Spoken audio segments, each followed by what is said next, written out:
You're listening to This Week in Events for Friday, the 3rd of October. I'm Bob Tuvey, and I am joined by Paul Richardson and Jill Hawkins. Good morning. I shouldn't say good morning, just in case people are listening at a different time. Hello.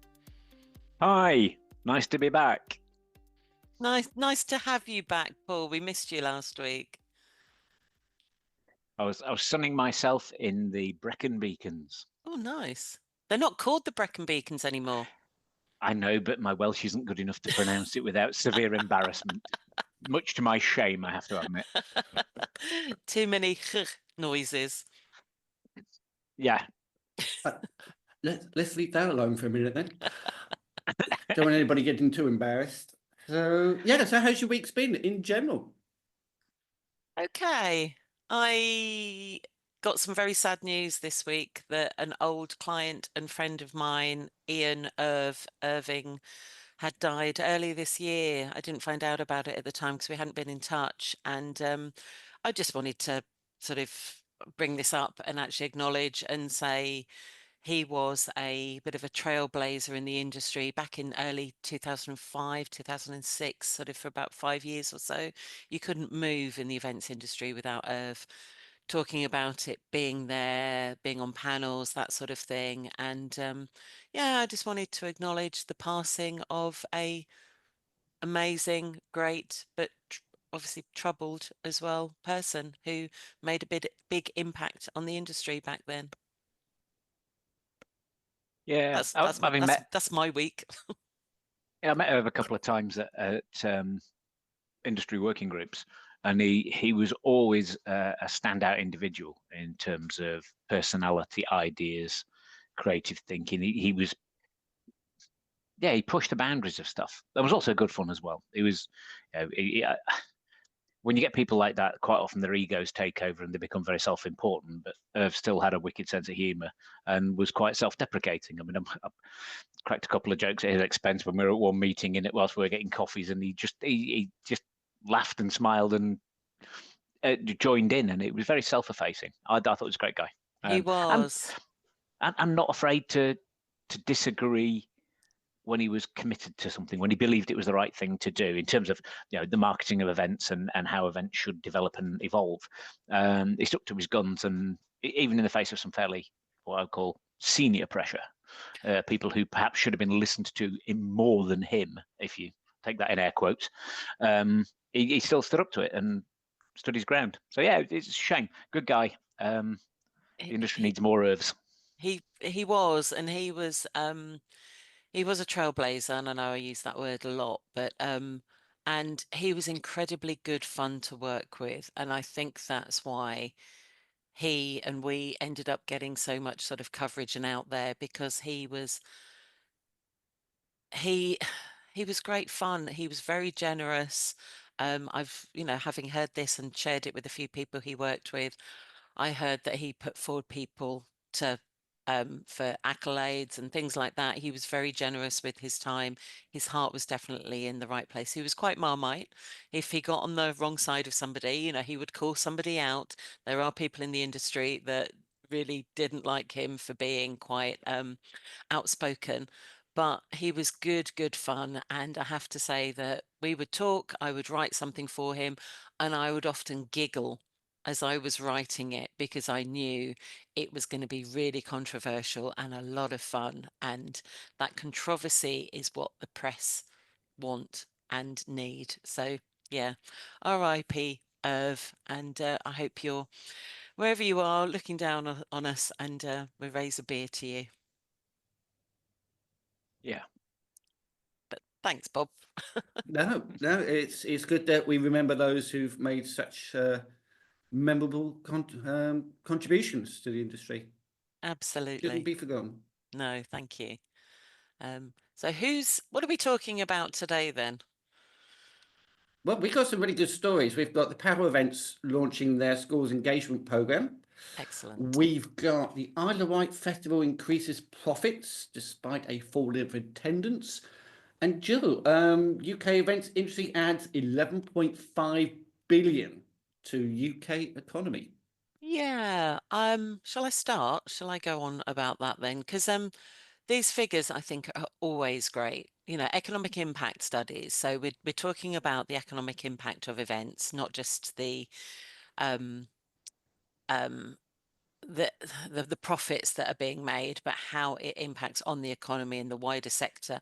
We're talking about, yeah, it supports over 126,000 jobs, and adds 11.5 billion to the UK economy. And I just think that's great. We should be so proud of the fact that we work in an industry that contributes so much, and it's a growing sector. It's a great sector for the UK, when certainly other sectors that we're perhaps more famous for are decreasing. Manufacturing and things like that are not going as well as perhaps they were back in their heydays. And yeah, it's you know, I like the fact that the figures were unveiled at the Labour Party conference at the ACC Liverpool, and we're starting to get acknowledged by politicians and the government, which is great. Yeah, but we're using that nebulous term of the event industry. Is there any indication which bit of this vast umbrella term is actually Oh, doing that well? we're talking about business events. So basically business. Business events, okay. Yes, yeah, sorry. No, no, it's fine. Should It needs to be cleared up because, yeah, again, it is a nebulous term. We say yeah, event industry, but that's also, you've got venues underneath that, you've got hospitality under that, you've got a whole bunch of things that come under it. yeah. So We're talking about conferences and exhibitions, basically. yeah, But, okay.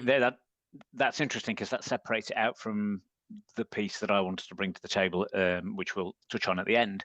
But that clear difference between the B2C market and the B2B market, and the business events rather than consumer events, two very different animals that generate money in very different ways.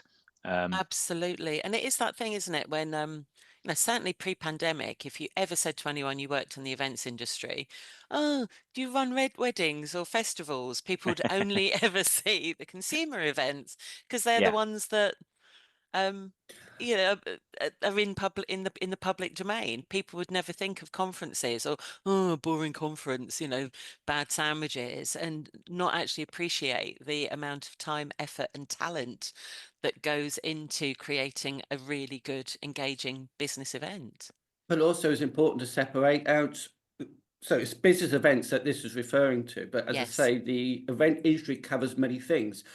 And we know that hospitality is having a really hard time at the moment. I spoke to Jeremy Gibson, delivered an episode with him, which is worth listening to. We went through their recent report they put out, looking at all the problems that hospitality workers are going through. So it's by separating it out into business events away from hospitality, it's not going to leave any questions in people's minds that, hold a minute, what do you mean hospitality is doing bad? 11.5 billion to UK economy. No, but that's only business events, not the hospitality as well. But it's really hard to separate them out though, because you can't have an event without hospitality.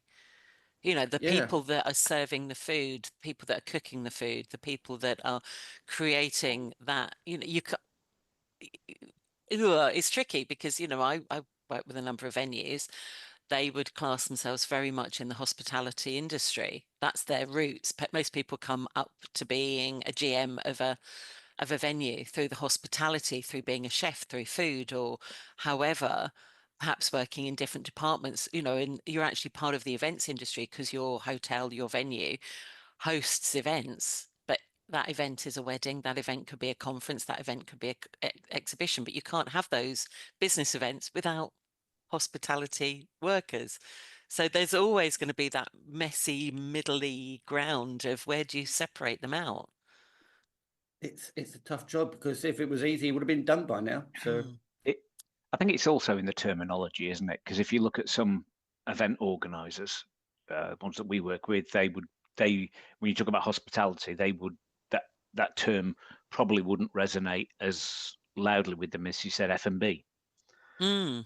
They understand what Yep. F&B is, but then the term F&B is applied, and as we've been working on a couple of festivals, the F&B is the catering wagons, the on-site food, it's the bars, So that is all encompassing. I think that bit, and Bob, I think you probably highlighted this by bringing the subject up quite nicely, that the industry doesn't differentiate, because like, if we take let's pick a venue, let's pick on the BDC, because I know and love the BDC. Business Design Centre, just to clear.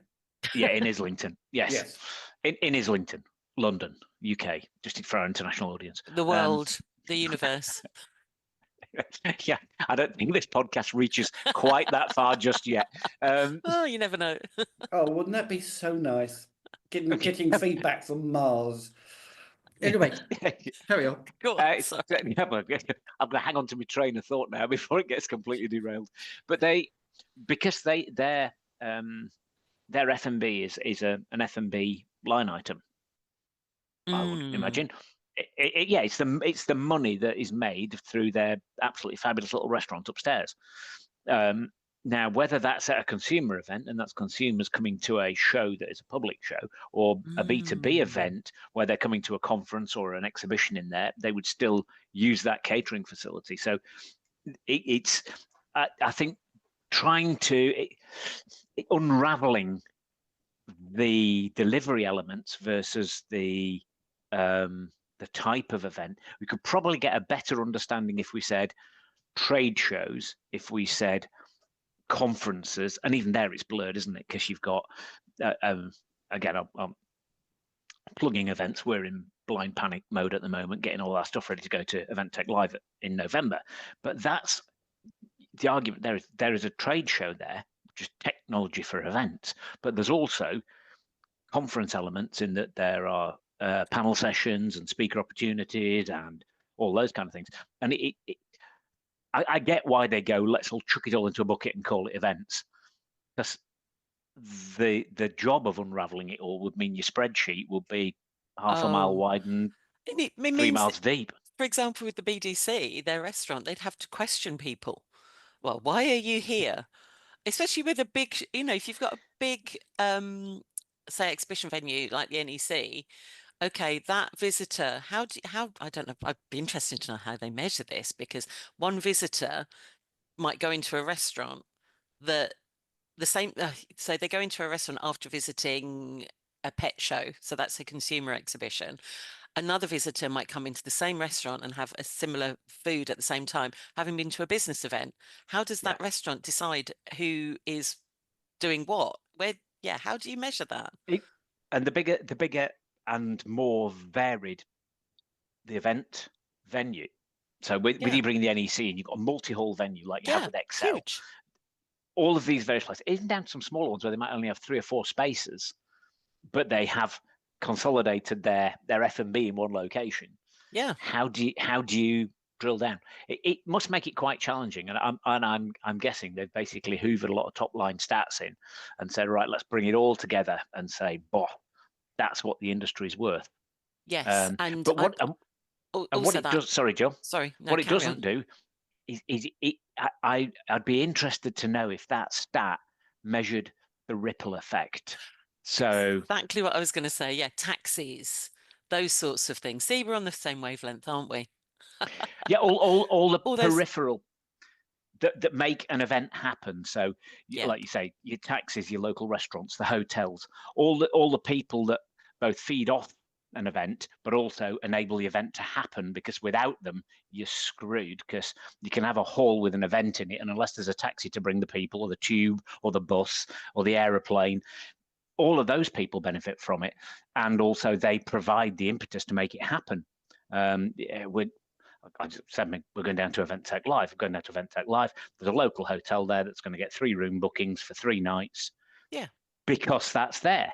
But we wouldn't be going down to that show in Excel if we couldn't go and stay. So the hotel is enabling us to be there to enable the show to happen. It's a symbiotic relationship with all of those people in the ecosystem that make it all work. Sorry, absolutely. I'm gesticulating and you are. using my hands here. I'm liking the hand movements on radio. Isn't it great? I'm doing this on audio. You're reminding me of David Bowie in Labyrinth with the whole crystal ball. You just need, I'm going to get you a crystal ball for your birthday. And that was never his hand. Somebody came in behind him. No. Damn it. But what we're talking about, Paul, is actually an ecosystem, an infrastructure that everybody's supporting each other. Otherwise, that singular thing wouldn't happen, would it? Yeah, exactly. If You you can't have cannot, an event without an infrastructure, without a bunch of people Yeah. all trying to come together to produce something. yeah, Yeah. So yeah, it's all the moving parts, all the working parts have to come together. bigger But than the sum of the parts. yeah, the whole is bigger than the sum of the parts. That's what I was looking for. Well done. I That's think the you should phrase. host next time. Yeah, that's really interesting. Oh well, does this mean that with this report being, unveiled at this Labour conference, does that mean that the industry is going to be properly represented? I mean, sick codes and all that. I mean, Um, where are we with the SIT codes? Does anyone know? Because there are a few SIT codes that you can use. I mean, you can use up to 3, I believe, in a business. I might be wrong in saying that, but I mean, because as a PR agency, my SIT codes are, I think, consultancy and PR and marketing. I do not use a SIT code for the events industry, but you could argue that, well, I know I wouldn't be here if it wasn't for the events industry, as witnessed during COVID when we pretty much nearly went under, because both sides of the business, photography and PR, rely on the events industry. That's what we do. But our SIT code does not say we're in events. interesting. Well, if anybody's got any ideas, then do let Yeah, us know. be But good. when you've got a figure like 7.2 million visitors to the UK each year and contributing 11.5 billion, I could see by the time we do like season 10, we're all getting very old, arriving in front of our microphones with a Zimmer frame, and we'll go, we've got a sick code. We've got one, but We've got one. yeah. Yeah. I'm at an age now, if we get to season 10, you'll be doing it through a medium. That's where the crystal ball comes in. Come on. Yeah, that's but that whole thing also, they haven't mentioned this in the article that I found, but business visitors to a country tend to either come back because they've enjoyed it and they bring their family back, or they do tack on a few days. So they then become leisure visitors as well. So it improves leisure tourism.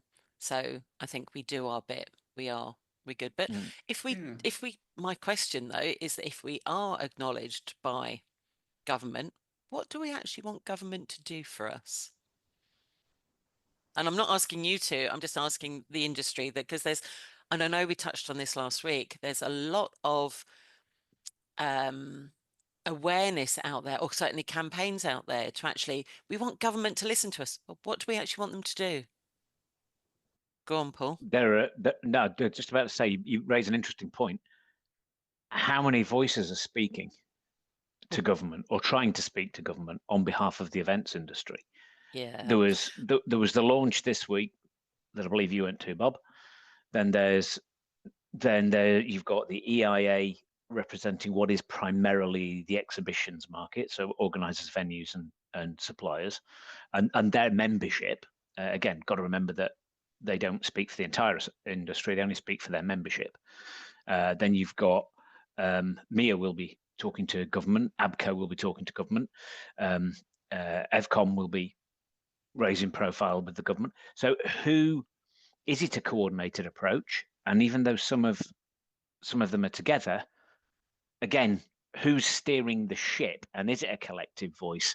Yeah. Or that's and I gather this was a subject of conversation last week, but it's as pertinent to this now, because if somebody stands up and says, I'm the voice of the industry, and you have a minister who says, oh yeah, so you are, everybody better be behind that person, because they're the one that's going to steer the debate. So it'd be interesting. And I know that there's organisations lobbying, like the EIA for its 3 member associations has engaged Cavendish, which is a lobbying PR firm. So they're actually utilising, pleased to say, PR resource to get in front of ministers. But what are they people. lobbying for? Well, to lobby, you need right. We want this to happen. What is that? Does anyone know? Recognition. A sick code, maybe. A sick code, I think, is a brilliant idea. Yes, What absolutely. do you mean by recognition, though? If you're But going to say what- we want to be recognised for what exactly, and what would that then entail? What would you get out of being Yeah. recognised? Touching on what Paul said, yeah, we did actually mention this last week with Paul Cook and yourself, Jill. Trying to work out what the APPG, the all-party political group, was. Yeah. Which I think. But again, from what Paul was saying about these different groups, we're going to have our Spartacus moment, where each group's going to Yeah. stand up and go, "I'm the voice of the event industry," and then just across the way, hang on a minute, no, we're the voice of the event industry. Everybody claiming to be the voice of the industry. I mean, So this is definitely Monty Python. Like we said last week, I am not the people's front of Judea. We are the popular. Oh, I can't remember. But yes, you know the joke. yes, There are. I'd like to see more people coming together, but I also want to know, what do we want? What do people actually want government to do? Well, the one thing, the EIA, which is the Events Industry Alliance, and if anybody's interested in going and digging a bit further on this, it's eventindustryaLliance.com, which is a heck of a domain name. So if you go and look on their website, they actually have a manifesto on there that you can click on, and it gives you the information as to what it is that they're trying to do. So I'm just scrambling now to try and find their objectives on here. I was going to say, is there a, we want X? The event, what was the figure you quoted, Jill? The turnover? 11.5 billion. Which is interesting because the Events Industry Alliance states and quotes, the events industry as a whole drives 65 billion of trade. So again, that's 5 times greater than what the figure that you've quoted. But the figure that we've quoted here comes from the Events Industry Alliance. And on their website, it says 65 billion. But that says it drives 65 billion of trade into the UK. So it'd be interesting to understand, does that figure of 65 billion include some of the things we talked about earlier, the ripple effect, the whole ecosystem? Does it also talk about orders brought in from overseas companies that trade is done at the event itself? Yeah, because this is an economic impact study, so it is that. It should be at least a couple of steps removed, I believe. But yeah, I will drill down more into this actually and read the actual report, because I've only read the news on it. So is that like a before and after tax figure? I mean, is that why there's a difference? I have no idea. The heck of a tax bill. I know. Well, that tax bill would be 52 million. So 60 billion, sorry. And I think that's Paul, the figure you found on there, what was that? 65 billion of trade into UK businesses. 65 billion of trade. And now they're talking about 11.5 billion of economic impact. Now, and we're working in the industry and we're getting confused. So how the hell would a politician be able to sort this out? But isn't that a technical wordy distinction where trade is lots of things coming in towards the event industry, where 11.5 is being put into the UK economy? But So, what's the so that difference may be a reason that I can't think of. It's interesting and it is confusing. It's again careful wording. So whoever wrote the PR for that's done a really good job to make it nice and vague and convincing at the same time, which is really cool. I mean, there's skills there. And if I the three of us, how many years have we been in the industry and we get confused? So heaven help anyone else. It's interesting to drill down a little, because I'm just looking at the document the EIA have produced, which talks about us, and they're stating that they represent 500 companies of every type, from large multinationals to associations to local authorities and privately owned businesses. Our members create, build and host world-leading business events. So this is the business event. So this is B2B, it's not B2C. Okay. But in the next paragraph, they say the types of exhibitions can be broken down into trade exhibitions, consumer shows, and conferences with significant exhibition space.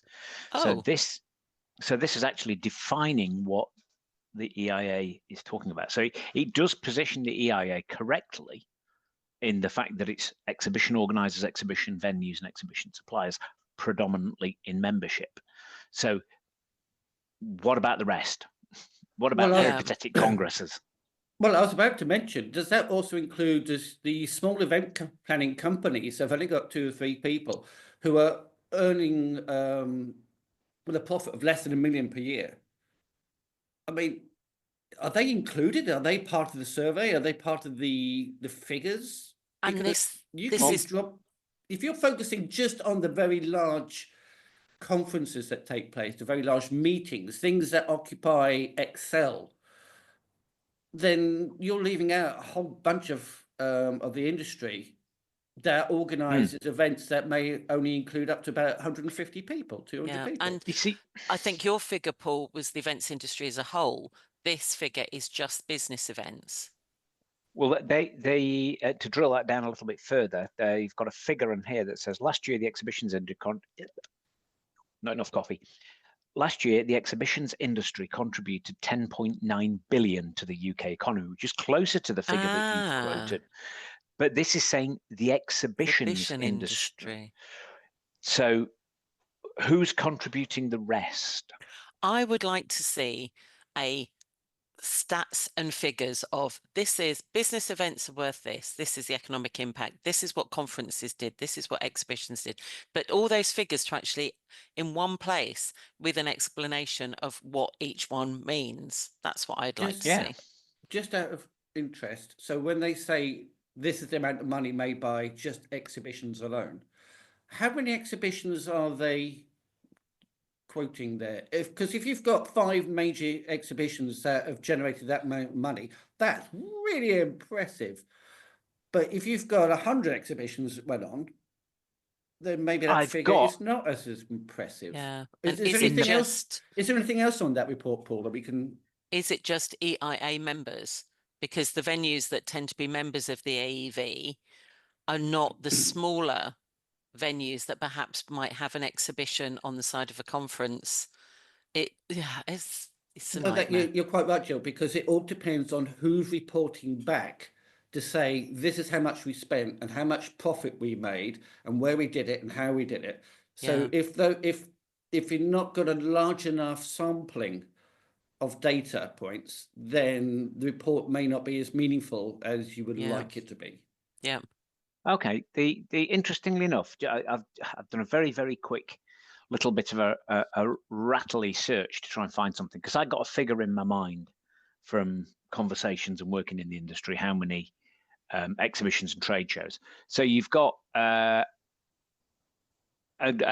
this is what Google has returned to me with the very simplest of questions that says how many exhibitions and trade shows are there in the UK per annum?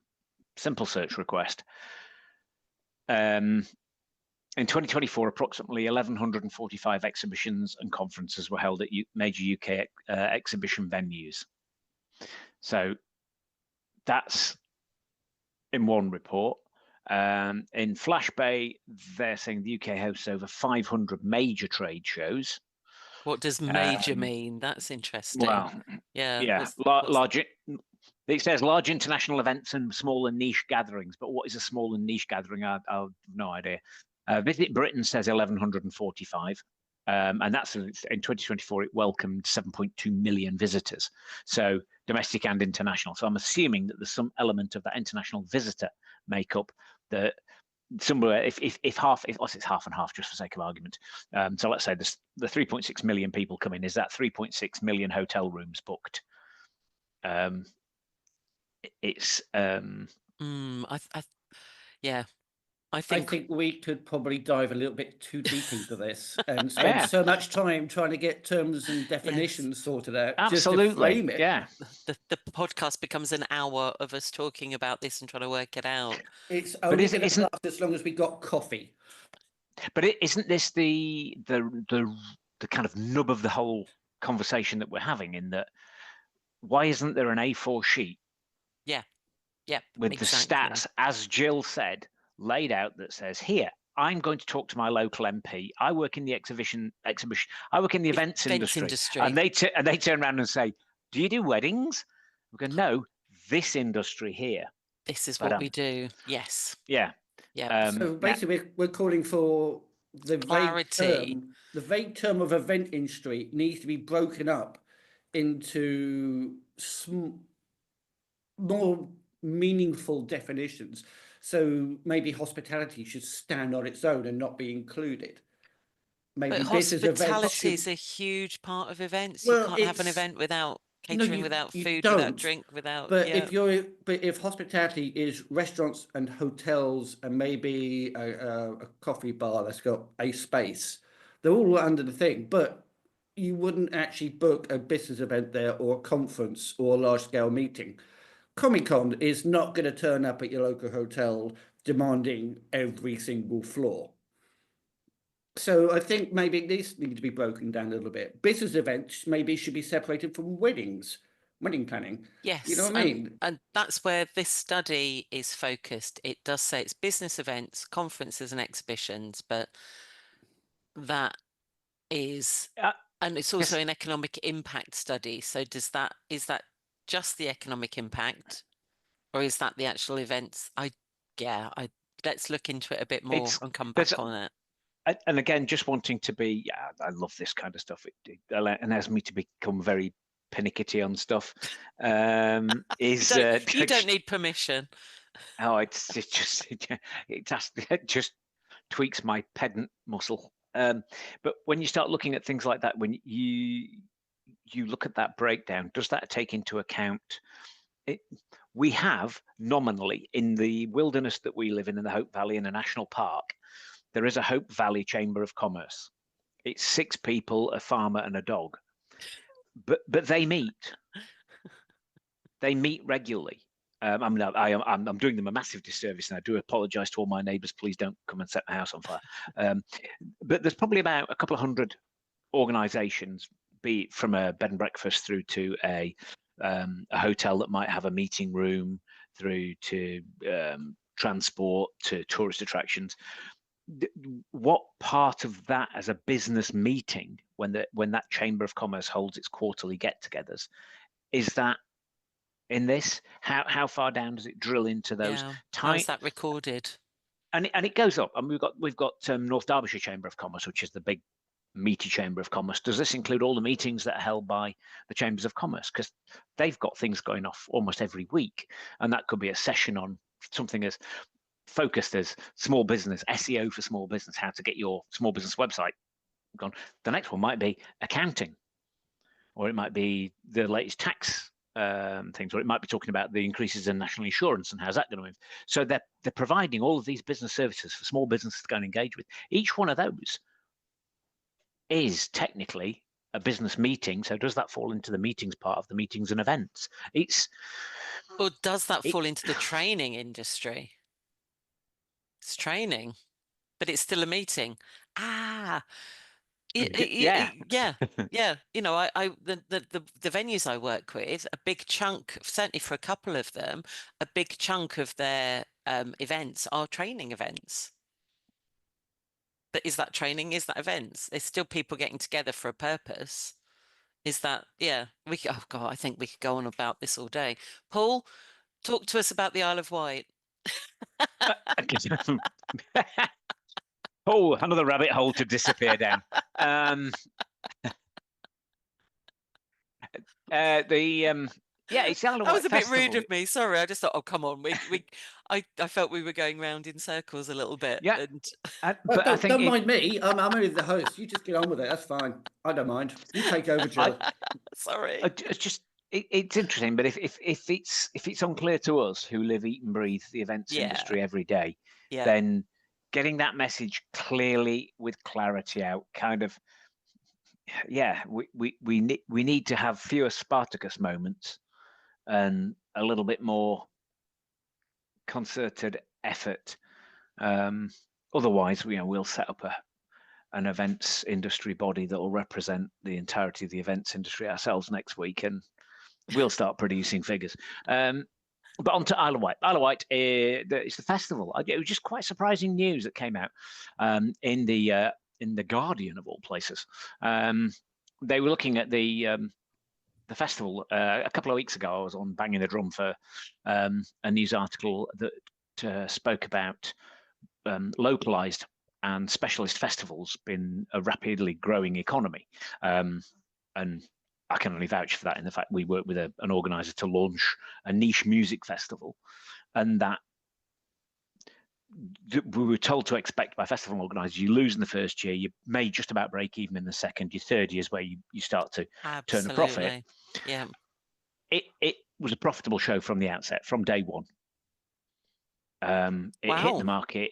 It made money, which is great because it's run by a charity. So that means the money that's made, the profits. That really is.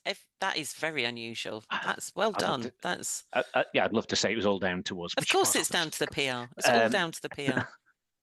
But the team that organised it and put it on threw their heart and soul into it, and I think that probably came across as well. But that means the charity that they work for then gets the profits to go back in. That means then that can be ploughed back into the charitable work that they do. So it's kind of a lovely virtuous circle. But those kind of localized events are increasing in number and becoming more popular because they appeal to a wider audience than some of the bigger festivals. You're never going to lose the big festivals because they've got a certain cachet and they've got a certain brand, so they're always going to pull. But the smaller ones are growing up around them with quite a bit of kudos. We're only a few miles away from Why Not Festival, and when Why Not kicked off just outside Bakewell, it was 3 tents and a bloke on a box. Again, I'm doing them a disservice, so I won't be allowed into Bakewell for a while. But it was a small localized festival, and if you look at it now, you look at the lineup at Why Not, it's really come into its own. Yeah, we nearly went this year. Actually, we were looking at that. Yeah. But it's still relatively small, and it's grown out of a local festival. And so when you look at the Isle of Wight Festival, which has obviously been in existence for a long time, I mean, you go back to, crikey, when was the first one? The first one, it kicked off with Jimi with Hendrix. People like, was it Jimi Hendrix? Or was the Who famously? The Who played, Miles Davis played, Joan Baez, Joni Mitchell, Jethro Tull, Sly and the Family Stone, and you're correct, Big Jimmy played there as well. So yes, that's when he played the distorted version of God Save the Queen. Okay. And they were saying that the festivals dropped in numbers, so the attendance has gone down. But the Isle of Wight Festival Limited paid a 2.6 million dividend, which is up from 1.9 in 2023. Wow. So that's, I don't know how good you are at percentages, but that's a what is it, half a 0.7 million increase on a declining attendee level. So with the variables available to you, the costs, the ticket price, and the profit, which of those has been worked? Have we seen substantial ticket price increases? Is this hitting the attendees in the pocket? Have they looked at their cost base, which is mainly, I would say, it's just the suppliers that we've just been talking to, part of the industry? Are they getting squeezed? Because they have to because they've made an increase in profit. So somewhere the cash has got to come in from somehow. It doesn't look like they've reduced the acts at all, because they've got some big names. Yeah, well, this side said, what was it? Pet Shop Boys, Prodigy. Yeah. It generated a dividend of 2.6 million for the parent company, a division of the events industry's biggest player, Live Nation. It's interesting, isn't it? How you create more profit but fewer ticket sales. Where does that difference come from? How do you change that around? That's such a difficult thing to balance, isn't it? Because you're going to have certain things that you cannot change. Security. There's all sorts of governmental regulations that you have to abide by, so you've got to spend money on that. And the acts are going to have payment, and they're going to probably not Well, some of them are quite flexible, some of them aren't. So yeah, I mean, where do you start trimming the corners? Where do you start? I mean, is that even possible? It's an interesting one. I mean, bearing in mind everything else that's going off, and I'm not going to libel anybody on this, but there's various elements of the organisations behind already going through court actions, and if you want to look in the media, there's various things about ticket pricing and profiteering Oh, on tickets and things like that happening. yeah, But that's a lawsuit that's currently underway. yeah. But it just struck me as you've got fewer people. You've got for 2026, they've announced that they've already got the Cure, Lewis Capaldi, I Calvin know. Harris. I might go. I might go. Oh, for The Well, Cure anyway. My favourite band's The Cure, so I might be going to this then. you seem remarkably cheerful for a Cure fan. Um, Oh, I like Fat Bob. Come on, he's lovely. We're talking about Robert Smith, not Yes, me. we certainly yeah, are. Yes, Thank yes. you. of course. Sorry, Not that Robert there's any Smith is one problem of with my. being of a I larger figure, love Robert but Smith. I He just want is. to be clear. I mean, he does He. look like somebody's eccentric granddad. I I mean, love him. He's brilliant. I looked a I, bit I, like him in my teens, so hey. the best quote ever from Robert Smith was, I don't know if you saw them when they were inducted in the Hall of Fame. I certainly And there's did. an American interviewer screaming, jumping up and down and saying, "How this is fantastic, blah, blah, blah. How excited are you to be inducted in the Hall of Fame?" And he says, "Well, clearly not as excited As as good you." as you. It's just He's brilliant. And he's spoken beautiful out put down. about ticket prices, Yes, hasn't he? He's actually said, yeah, yes, it can be down to the artist. So when artists say you can't do anything about it, you can, because they made sure their yeah. prices were fairly priced. He can do no wrong in my eyes. He's lovely. so we can basically say that with the combination of going for a little bit of efficiency, flexible Mm, artists, maybe they have been found a way of trimming costs a little bit and maybe up ticket prices a little bit. Is a definite balance, but obviously they've managed to find a way of increasing their profit.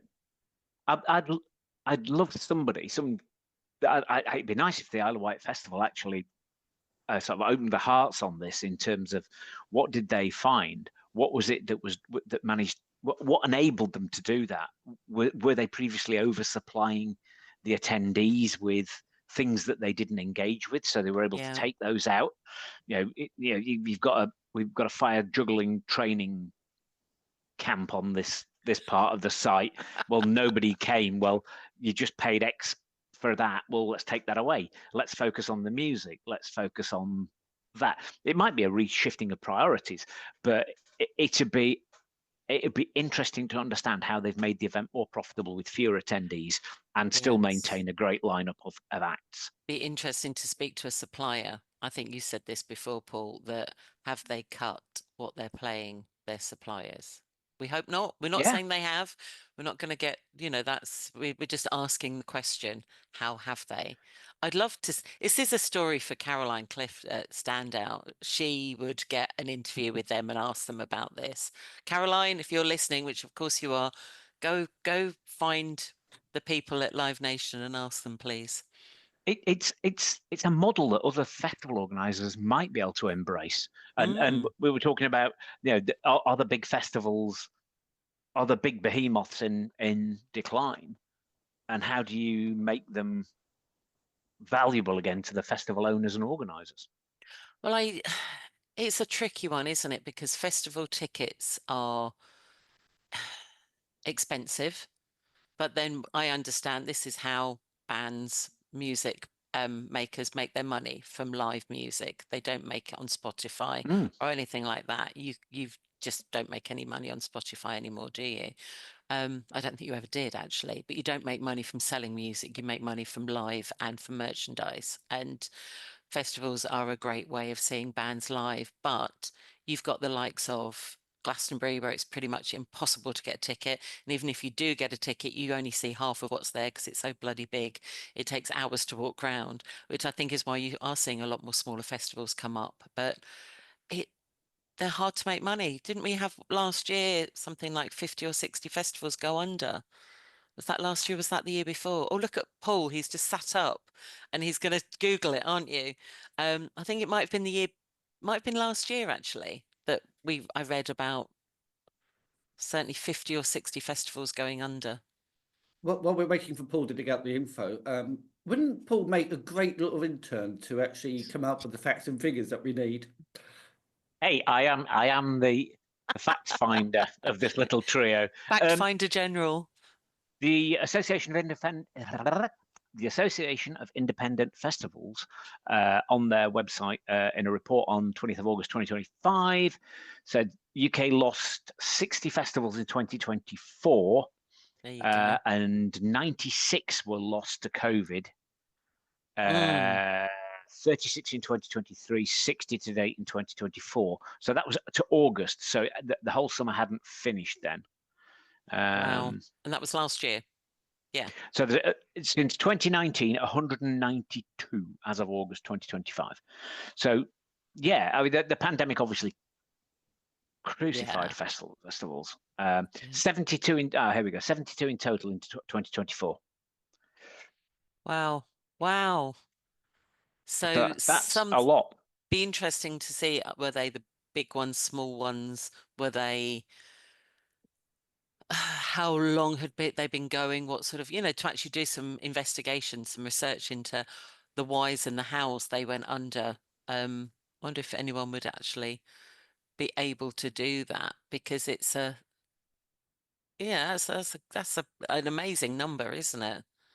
Yeah, and it's interesting that the AIF, which obviously represents smaller independent festivals, not the real big guys, they've got a campaign, so they're talking to government about trying to get VAT reduced from 20% to 5% on event tickets.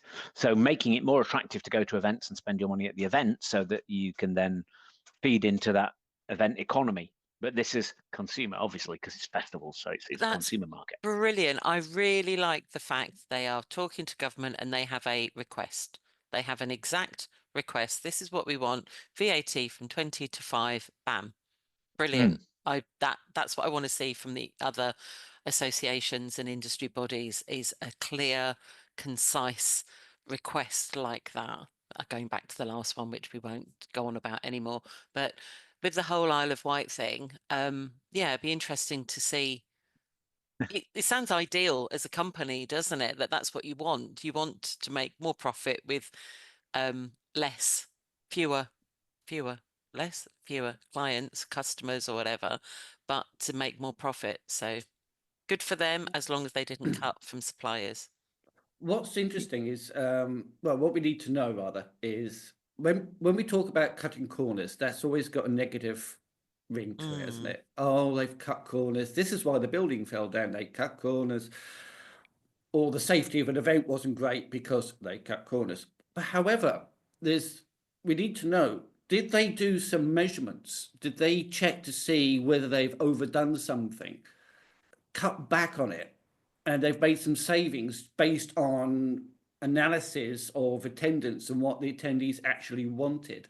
So I don't want it to make it sound like it's a negative thing that they've cut corners, but if you don't have to pay for something because people weren't using it, then I think there's there's a bit of care to be taken around the language, whether if you're saying cut corners, it has an implication that it's removing elements that are needed to save money.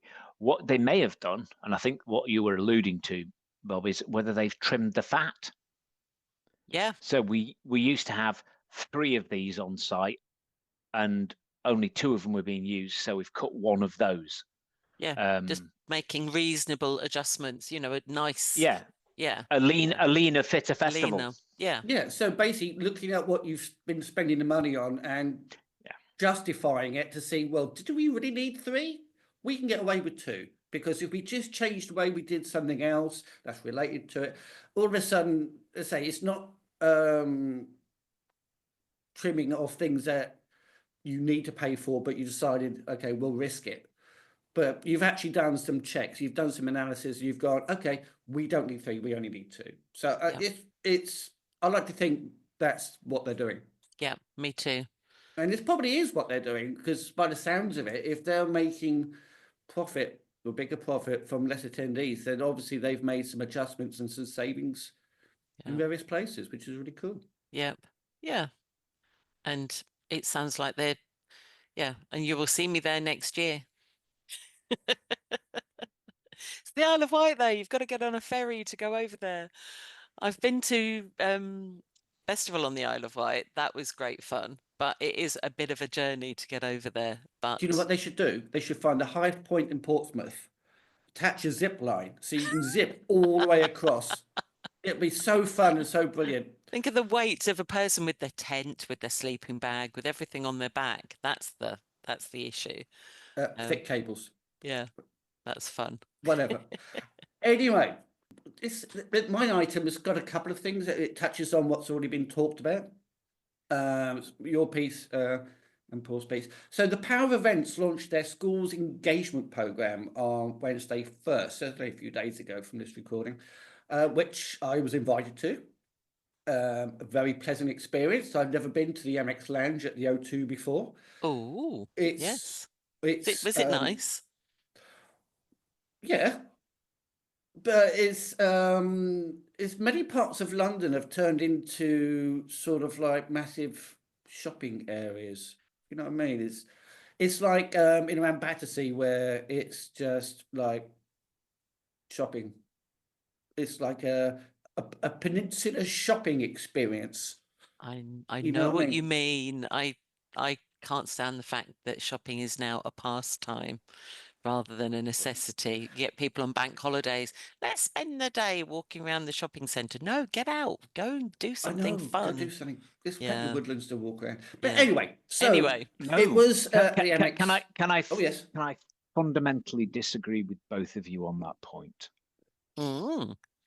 I applaud the idea of people going to shopping centres to spend money and using shopping as a pastime, because it means I'm tripping over few of them when I'm out and up in the hills.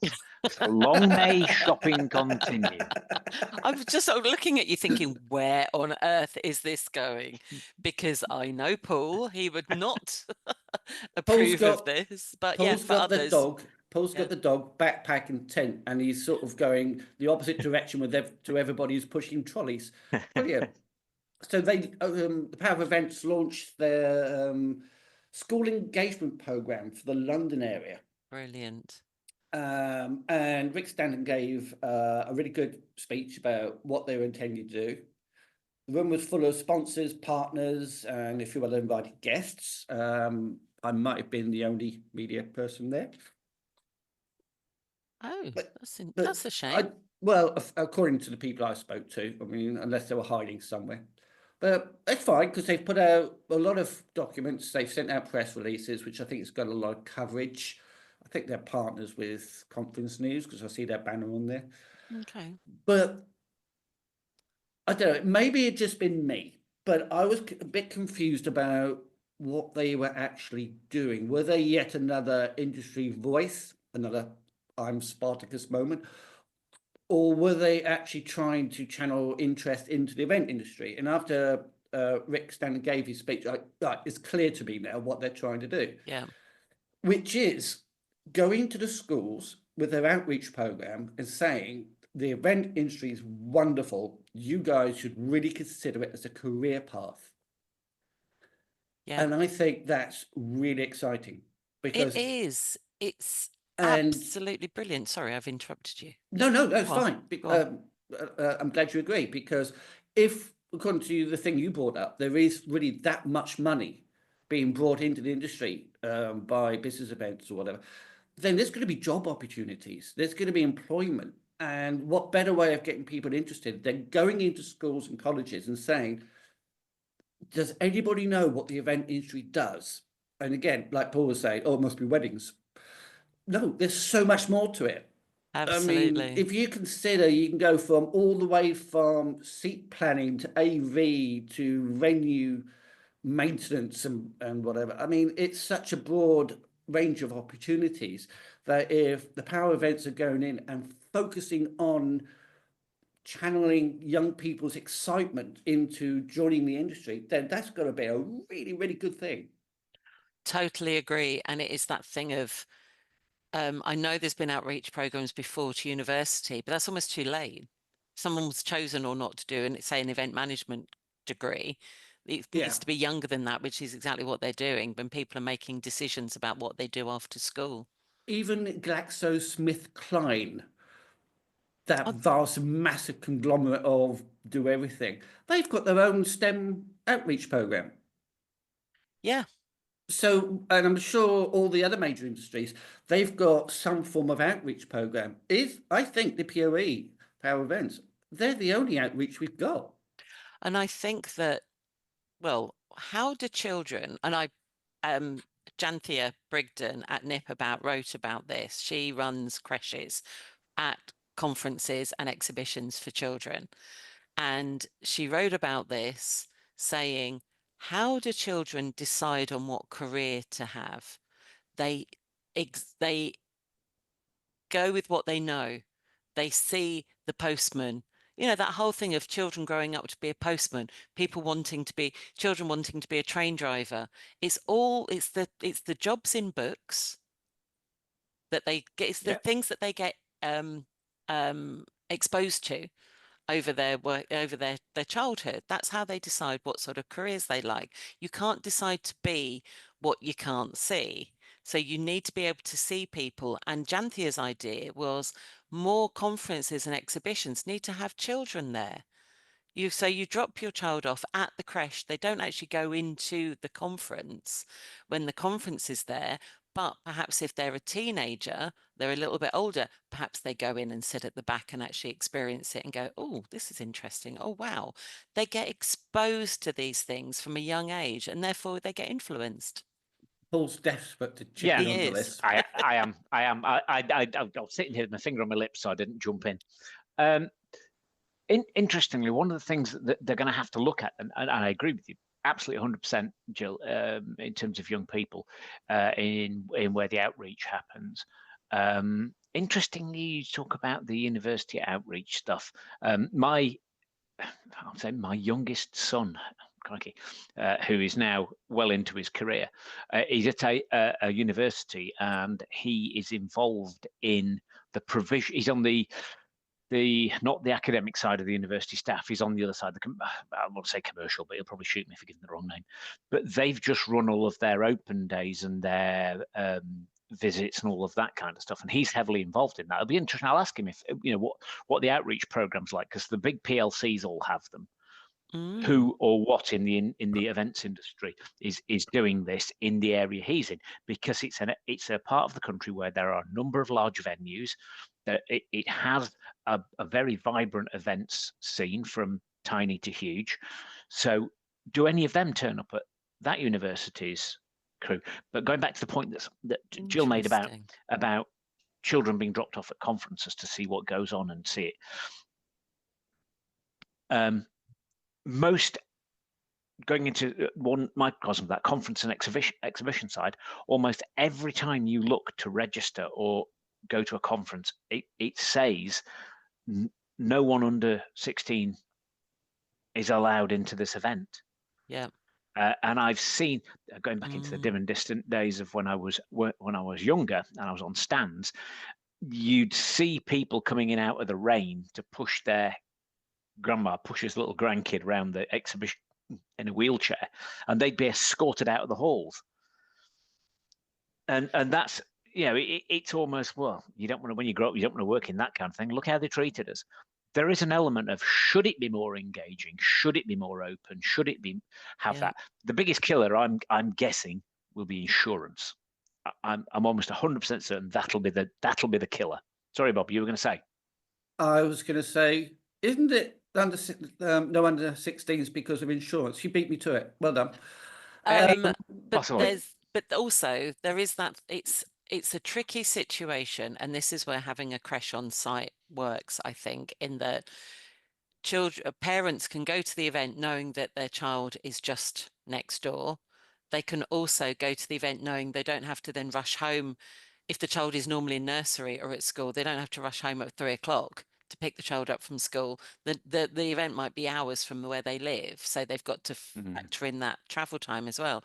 If you can take your child to an event, you can go to the event while your child is in the creche, and you can focus. You know, you don't want necessarily children actually in the conference with you, because you can't focus. You know, children cry, children have demands, of course they do. You know, they're kids, they can't be expected to sit quiet for 8 hours, of course not.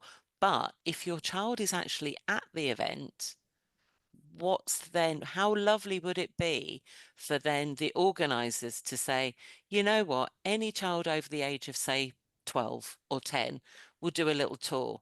Or you come into the session at the end, you go and stand at the, you know, we'll show you, we'll walk through the back of the auditorium, we'll show you a little bit about it without having to spend the whole day there. Yeah, like you could say children and families welcome after 4 o'clock. Yeah, exactly. Or after 3 o'clock or Yeah. whatever. So that'd be cool. I don't know if it is down to insurance, because if I think about it, I've been to, say, Excel, I've been to consumer exhibitions with my daughter when she was under the age of 16, and we've walked around the cake and bake show together. So if they had the insurance for her to come in, why can't Yeah, a business one? maybe they've paid more for the insurance. Maybe. Yeah, Maybe it costs is. more to have children. And also it depends on the venue, because there might be certain things that you like if everybody's to evacuate, you know, if there's an emergency. I mean, if you've got tons of children hanging around, is that going to satisfy the health and safety people? Oh, It's if you're complicated. if you're talking about a proper creche, if you're talking about a proper licensed creche run by professionals, for example, you have one adult for 2 babies, because it's 1 baby per arm, because you've got to be able to take those children out. You have to have 1 adult for 2 babies. Can't you put them in shopping trolleys and just push them up and down the hallways? I mean, So that's the, you know, because you might have stairs, you might have things like that. It's yeah, yeah, there's 1 a lot person, to 2 it. babies, and that's what Yeah. Ofsted says. Well, But that's yeah. but getting back to something that Paul was saying that about, you know, university. Well, you mentioned it as well, Jill. But having multiple points of contact for the outreach program is still good, even if university is not, the outreach program for university is not as productive. There's always going to be that person who suddenly changes their mind or never considered it, Yeah. and then suddenly goes, well, actually, that makes sense because I'm really into doing such and such, or only discovers that they like organizing birthday parties and ceremonies. Well, they've of got that sort. involved with, and there are lots of, say, degrees out there, and I'm not saying a degree is the only path, that are quite transferable, aren't they, or ambiguous, like sort of history or English or something like that, where you don't actually have a career path as such. You're not a set career path, that it's quite transferable. Well, yeah, and also if you sort of like doing an AV course, right, so it means you can work in a studio at some point, or at a stretch maybe a theatre or something, but you can then cross over the event industry by providing AV for conferences and big meetings. So there is that sort of crossover. So yeah, interesting. Yeah. Just a thought that your discussion just stimulated was there are degree apprenticeships available where you go and work within the company, so you're paid. So your degree takes you 5 years, not 3, but you're actually employed while you're doing it. Yeah, I think they're genius. Somebody came, one of my friends mentioned their kids doing it, and I cannot for life remember what course it is.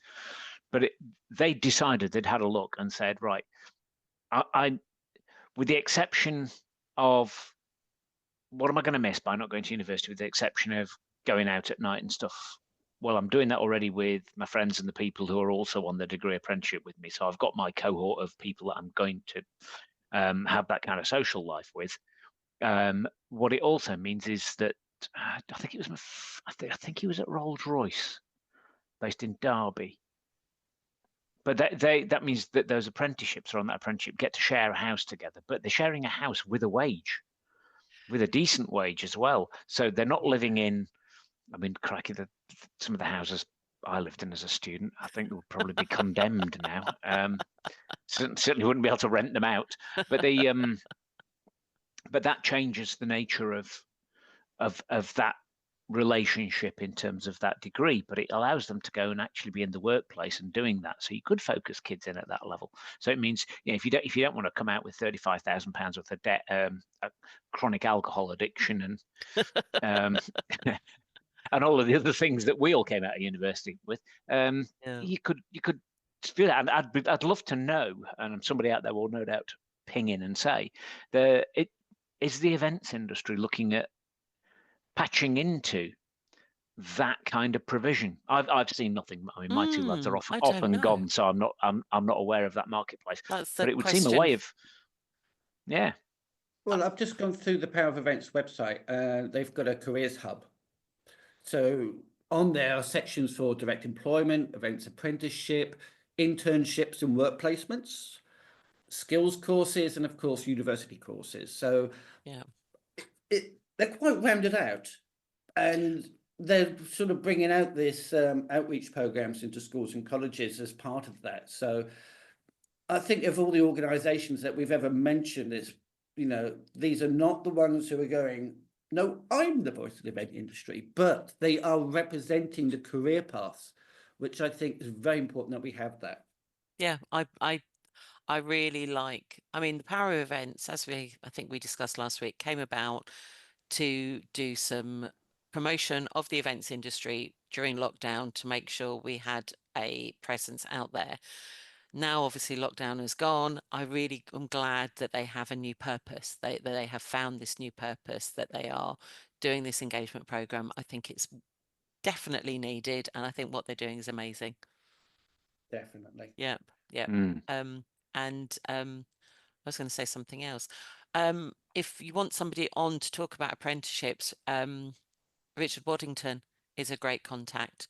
He's done a lot about apprenticeships in the industry. He's a great guy. I believe Richard John does that as well. Okay. Richard Waddington isn't a provider of apprenticeships in the way that Richard John is. Well, get them both on. To get at some point. to get Well, two we'll Richards have on. to have a big chat about Yeah. apprenticeships, because Paul, I believe you are very keen on apprenticeships. Absolutely love them to bits. We have been hosted 7 apprentices now in the time we've been going. That's brilliant. Only ever one at a time. We've had a couple of crossovers where somebody's just finishing off. Have we? No, it may be that they were resident. And what, again, you take the grown-up attitude to this, that these kids are coming in to do something that will give them a vocational steer that will then allow them to leap off and springboard into something else. So they're with you for a period of time. These aren't people that sit in that corner and will be here until they retire. I think anybody who believes that is fooling themselves. Yeah, so they've come in as to add themselves to the existing business, not be the main worker for the business like an intern.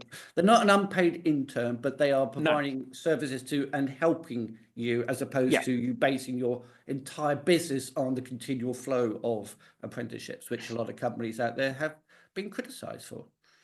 Yeah, they are the agreement that you come to with your apprentice is that you provide them the headspace to learn, the time to complete their qualification and their studies.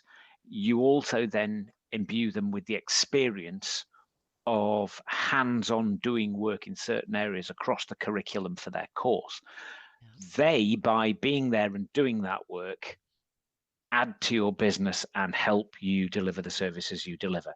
Now, there's obviously a considerable level of oversight in terms of making sure that what they do is up to the right standard and the required time. But by selecting the right apprentice, and this is the key, by the affinity of the apprentice has with your business and what you're doing, and we have just been through that process again, and I'll come back to that in a moment. So we have Jenna joins us on the 13th, so that's a week on Monday, and she will be our apprentice. She'll be with us for 15 months while she does her apprenticeship. She's coming in at a above the basic living wage. So she actually gets a proper wage for doing this. She's not treated, because if you look at what the government guidelines are, you can pay threepence on a button for your apprentice, which I think then immediately devalues the position that that person's coming in. And I don't think it gives you the right framework with which to have the relationship with that apprentice. They are an employee, they're part of your organization, they should be paid as an employee. Yeah. Even though they're a young person. And all young people they should all be paid buttons and made to work for free. No, but you're treating them as a proper employee in the company. They're part of your infrastructure. They should then be included in everything you do. Yeah. To that end, our apprentice, James, who was I think it was our first apprenticeship, James, he pinged out of here 7 or 8 years ago he moved to Manchester with his girlfriend, and then at the end he did his apprenticeship, stayed with us for 9 months to a year after that, working on accounts as on the social media side, and then he stepped into a big agency in Manchester in their Facebook team, which he then headed up, and then he spun off his own Facebook agency in Manchester. So he's Good doing for work him. out in Manchester doing that. So I mean, Cracky James will be in his 30s now, and we bumped into each other at an event in Manchester about 2 years ago, and it was like a great little reunion. Where are you? What are you doing now? How's things going? And it's fantastic. It's almost like, if you view them as, so part of this is the semi-parental role, that you look on these as you're not quite children, yeah, but they go off into the marketplace. Scarlett, who was with us for 2.5 years after apprenticeship, she came in a fortnight ago, last Friday. She came in with a mum. They were traveling through the valley and they came in just to see how things were. So she just dropped in, and we're meeting up for lunch in a couple of weeks. Georgia, who finished her apprenticeship a couple of years ago, she pinged off. She came to us, and Georgia had done a law degree. And she came to us on the apprenticeship scheme because she said, I don't want to do law. It was what my family expected of me. So I went and I did this and I got my law degree. And at the end of the degree, I said, I don't want to do this. I want to work in marketing in fashion. So she came to us and she worked with us she came for apprenticeship, and then we put her through her Chartered Institute of Marketing certification in fashion marketing. So while she was still working for us, we gave her time to study that marketing course that enabled her to then, when she left us, she went down to work in London, and she worked for ASOS and then Pretty Little Thing, and she was heading up the digital stuff for Pretty Little Thing. Wow. She's now back up here, and I got a message from her last week saying, I'm back up in Whaley Bridge, which is just over the hills from us here. I'm back up here. And I said, oh, well, what are you doing then? Because, are you working remotely? She said, no, I'm promoting events at a local venue. And it's a wedding venue, but we do other kinds of events as well. So she's come full circle, and she's back now working in events up here. But it's absolutely brilliant to watch these people grow and flourish. But what they put back into this organization has been, they've engaged with our clients. Our clients have loved the work they've done. They've moved through. We've supervised the work they do. And so the mix of permanent staff and an apprentice in there, and they bring loads of ideas, loads of things. And some of them, you think, yep, that's the same idea that we've had from the last 6 apprentices. Thank you very much. But we're not going to do that. But there's loads of little bits, and they'll look and say, what about doing one of these? Or could we do this for this client? And you can think, yeah, we haven't really thought about that. That's a great another idea. Perspective, isn't it? And it's amazing. Yeah. Oh, that's lovely. That's really lovely. Sorry, here. Apprenticeships, if you treat them properly, they're fantastic. They're not a cheap source of labour. No. They are, and this is putting people into the industry. I mean, Scarlett's now marketing manager for an IT transformation company based in Sheffield. So she's gone, whoosh, her career's gone skyrocketed. Yeah. But she was always a bright cookie when she came in. But again, she wasn't sure what she wanted to do. So we gave her the headspace to work it out. That's brilliant. That's such a nice thing to be able to do. Yeah, it's putting something back. And it's kind of, I suppose, if you've got, they don't sound in any way patronizing, but if you've got kids, you treat these young kids as you're hoping the employers of your kids are treating them. Absolutely. So it's almost like paying it forward. Yeah, paying it forward. Yeah, I suppose so. Yeah. And again, I mean, interestingly enough, Scarlett and I are meeting for lunch because she said, I've been told I can choose my own suppliers. Can we have a chat about some PR? And you can say, oh, there you go. That's lovely. That's funny, isn't And it? it is, because she's actually sat in this office with me and still wants to talk to me. So that's more amazing than anything else. Oh, But no, excellent. I can thoroughly recommend it. The bit I was going to come back to was choosing your training provider is like the Wild West. Really? I've had there's the good and the solid and the reliable, and there are what I would say those who treat the apprentices like a commodity. And we had a couple of really unpleasant engagements with third parties. What happened was our training provider we worked with for years put the ad on to Indeed, and they named us on the ad. Ooh. So we had a couple of approaches, and I've just basically said no. And this one company said, we've got this person, let's send your CVs across.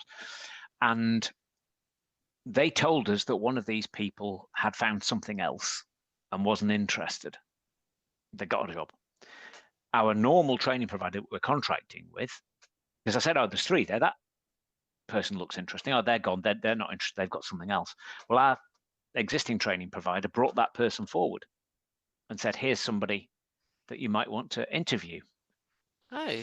And I said, well, hang on a minute, we've just been told this. So I clarified the position. So what they told me was a complete load of rubbish. Yeah, that's awful. And then we interviewed this person, and she starts on the 13th. That's we awful, interviewed though. her, and we offered her the apprenticeship. But they absolutely, it was like, it was horrible. It was a really awful experience. And the worst thing is, I mean, the conversation was happening whilst I was in the car, and there were other people, colleagues in the car, listening to this conversation. And, oh yeah, you don't want to choose that one. I don't want to, I don't want to speak ill of her, but she'll never stick. She hasn't got the staying power. She'll not keep this job. We don't think she'll keep up. And I'm sitting thinking, hang on, these are young kids, and you're already making decisions on whether they will or won't stick. Now, the one they were talking about had a little bit longer commute than the others, but I then qualified that, because I'm just the kind of irritating person I am. I went round the back of them and found her and contacted her and said, can I just confirm that the drive time is going to be about 40 minutes in and out? Absolutely no problem. Not a problem, because I'm going against the traffic coming out and I'm going against traffic coming home, and it's a lovely drive over the hill. So yeah, not a problem. And she can drive, and she's got a car. Yep. And the knowledge that the job, after 3-month trial, at the end of that 3 months, because there's 2 days remote working and 3 days in the office, so it will reduce. Yeah. Thing. But they just say, oh no, she won't do that. It's too far. She'll not stick. Not the right. So dismissive, isn't it? It is. And she came across great in the interview when she came.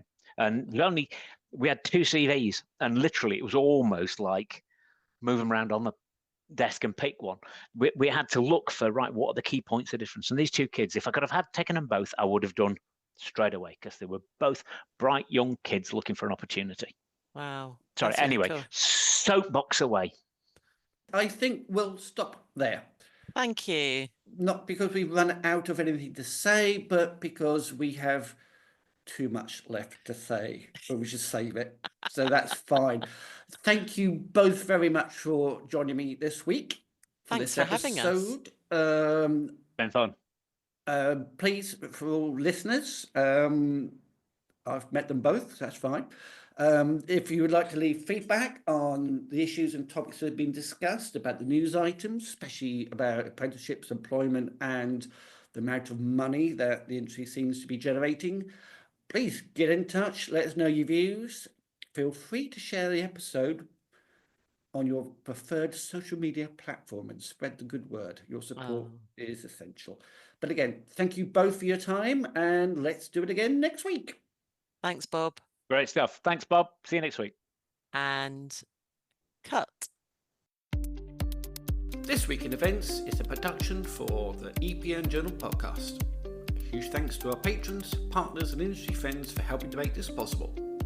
Details of how you can be a patron are in the show notes and on the EPN Journal website. Thanks for listening.